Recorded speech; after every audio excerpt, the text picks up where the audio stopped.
আসসালামু আলাইকুম। আমি এখন জুলজির প্রাণী পরিচিতি রুই মাছের এই ধমনীতন্ত্রের এই টপিকটুকু আমি কিভাবে মনে রাখতাম সেটা তোমাদের কাছে শেয়ার করব। তো চলো শুরু করা যাক। সাবক্ল্যাভিয়ান ধমনী, এখানে নামের ভিতরেই ব আছে। এখানে ব রিলেটেড সব কিছু থাকবে। বক্ষ পাখনা, বক্ষ চক্র।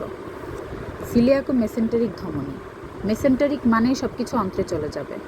তো আরও সহজে মনে রাখার জন্য বলতে পারি যে যখনই সিলিয়াকো মেসেন্টেরিক পাবা, পরিপাকতন্ত্রে চলে যাবা। পরিপাকতন্ত্রে যা যা আছে সব কিছু এখানে হবে। পাকস্থলী, অন্ত্র, যকৃৎ, অগ্নাশয়, মলাশয়। এবার আসি প্যারাইটাল ধমনী। প্যারাইটাল অস্থি নামের একটা অস্থি আমাদের দেহে আছে। যেহেতু এটা আমাদের দেহে আছে, তাই এটা অবশ্যই দেহ প্রাচীরে রক্ত সরবরাহ করবে। এভাবে আমি এটা মনে রাখতাম। রেনাল মানেই বৃক্ক, এটা নিয়ে তো কোনো কথা নেই। এবার আসি কডাল ধমনী। কডালটাকে আমি আবার মনে রাখতাম, চলন অঙ্গ চালনা চ্যাপ্টার যদি তোমরা পড়ে থাকো, ওইখানে কশেরুকার ভিতরে কক্কিজিয়াল কশেরুকা নামের একটা কশেরুকা তোমরা পড়ছো। ওইটাকে পুচ্ছদেশীয় কশেরুকা বলা হয়। ওইটা পরে পরিণত হয় কক্কিজে। তো আমি ওই থেকে মনে রাখতাম যে কডাল ধমনী মানে হচ্ছে লেজে রক্ত সরবরাহ করবে বা পুচ্ছ।